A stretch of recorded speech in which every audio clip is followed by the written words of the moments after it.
Read education psychology. बाल अपराध। किस मनोवैज्ञानिक का यह कथन है कि हम उस बालक को अपराधी मानेंगे जिसकी समाज विरोधी प्रवृत्तियां इतनी बढ़ जाती है कि राज्य शासन को उसके विरुद्ध कार्रवाई करनी पड़ती है? सिरिल बर्ट ने कहा है वह बालक जो व्यवहार के सामाजिक प्रतिमानों में से विचलित हो जाता है वह बाल अपराधी है। किसने कहा? हिली ने कहा कोई भी व्यवहार जो सामाजिक नियमों या कानूनों के विरुद्ध विद्यार्थियों द्वारा संपन्न किया जाता है वह क्या होता है? बाल अपराधी कार्य। कोई भी बालक अथवा बालिका जिसका व्यवहार सामान्य सामाजिक व्यवहार से भिन्न हो उसे समाज विरोधी कहा जा सके, बाल अपराधी है। यह किसने कहा? गुड ने। मोटे तौर पर बाल अपराध शब्द किसी कानून के भंग किए जाने से है। यह किसने कहा? वैलेंटाइन ने। किसी विद्वान ने कहा है कि जो समाज विरोधी व्यवहार व्यक्तिगत अथवा सामाजिक विघटन उत्पन्न करता है वह अपराधी कार्य है। उक्त कथन किसका है? मार्टिन न्यूमेयर का। बाल अपराधी बालक के चरित्र की विशेषता यह है कि वह वर्तमान में विश्वास करता है और भविष्य की चिंता नहीं करता है। यह किस मनोवैज्ञानिक ने कहा है? कुप्पुस्वामी ने कहा है। किस समाजशास्त्र का यह कथन है कि अधिकांश बाल अपराध गंदी बस्तियों के होते हैं? मेडिनस एवं जॉनसन ने। अपराधी चरित्र का विकास करने में निर्धनता एक अति महत्वपूर्ण कारक है। किसने कहा? कुप्पुस्वामी ने कहा। किस जाति में पिता की मृत्यु दर सबसे अधिक है? निग्रो जाति। बाल अपराध का प्रारंभिक प्रशिक्षण केंद्र है टेलीविज़न। किस मनोवैज्ञानिक ने यह लिखा है कि सन 1983 में इलिनॉइस नगर में the wild boy of the road नामक चलचित्र के प्रदर्शित होने से 1 मास के अंदर ही 14 बच्चे घर से भाग गए? ब्लूमर ने कहा। बाल अपराध विज्ञान का जनक कौन है? सीजर लाम्ब्रोसी। इसने कहा कि मेरी दृष्टि में बाल अपराध का अर्थ है असामाजिक व्यवहार। हेड फील्ड ने कहा है। बाल अपराध सुधार की मनोवैज्ञानिक विधियां कौन कौन सी हैं? नंबर 1 अनिर्देशित विधि, नंबर 2 सामाजिक विधि, नंबर 3 वातावरणीय विधि। बाल अपराध सुधार को मनोविश्लेषणात्मक विधियां कौन कौन सी हैं? नंबर 1 स्वतंत्र साहचर्य विधि, नंबर 2 स्वप्न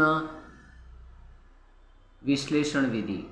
बाल अपराध सुधारी की मनोचिकित्सा वाली विधियां कौन सी हैं? नंबर 1 खेल विधि, नंबर 2 संवेगात्मक विधि। बोस्टर्ल संस्थाएं क्या होती हैं? वे संस्थाएं बंदीगृह और मान्यता प्राप्त स्कूलों के बीच की संस्थाएं जिसमें 15 वर्ष की आयु के अपराधी रखे जाते हैं। प्रशिक्षण काल में बाल अपराधी को किसके निरीक्षण में रहना पड़ता है? सुधार अधिकारी के। बाल अपराध की कितनी श्रेणियां हैं?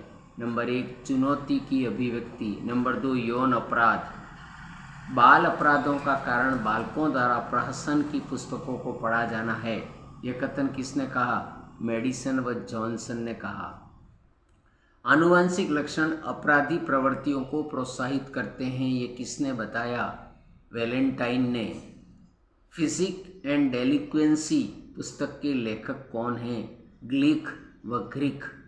बाल अपराधी वह बालक होता है जो बार बार उन कार्यों को ही करता है जो अपराधी की श्रेणी के हैं। यह किसने कहा? क्लास समियर व गुडविन ने कहा। बाल अपराध का प्रमुख कारण आनुवंशिकता है। यह किसने कहा? थांडाइक व स्वार्ज ने कहा। बाल अपराध की वह विधि जिसके अंतर्गत बालक अपनी आवश्यकताओं को ध्यान में रखकर सामाजिक वातावरण में परिवर्तन लाने का प्रयास करता है, वातावरणीय विधि। रिफॉर्मेटरी स्कूल एक्ट 1957 के अनुसार बाल अपराधियों की अधिकतम आयु कितनी है? 16 वर्ष।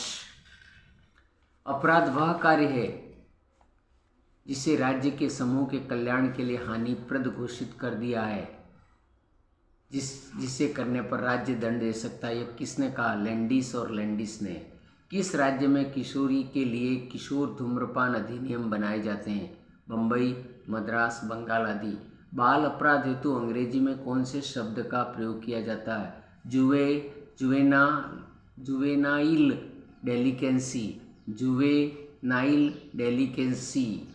बाल अपराध के मूल कारण क्या हैं? आनुवंशिकता, मनोवैज्ञानिकता, शारीरिकता, सामाजिकता, पारिवारिकता, सांस्कृतिकता, संवादवाहनता, विद्यालय संबंधी वातावरण। बाल अपराधी बालकों का शिक्षा का स्वरूप कैसा होना चाहिए? अच्छा वातावरण, उत्तम शिक्षण विधि, विषय विशेषज्ञता से शिक्षण, बालकों की रुचि का अध्ययन, बालकों की स्वतंत्रता, पुस्तकालय की उचित व्यवस्था, कला साहित्य का ज्ञान, अच्छी नागरिकता की शिक्षा, धार्मिक व नैतिक शिक्षा, अनुवर्तन का अध्ययन, सहगामी क्रियाओं की व्यवस्था, संवेगों का शोधन, उपचारात्मक व व्यावसायिक कक्षाएं, अध्यापक अभिभावक संगोष्ठी, घर विद्यालय में समन्वय।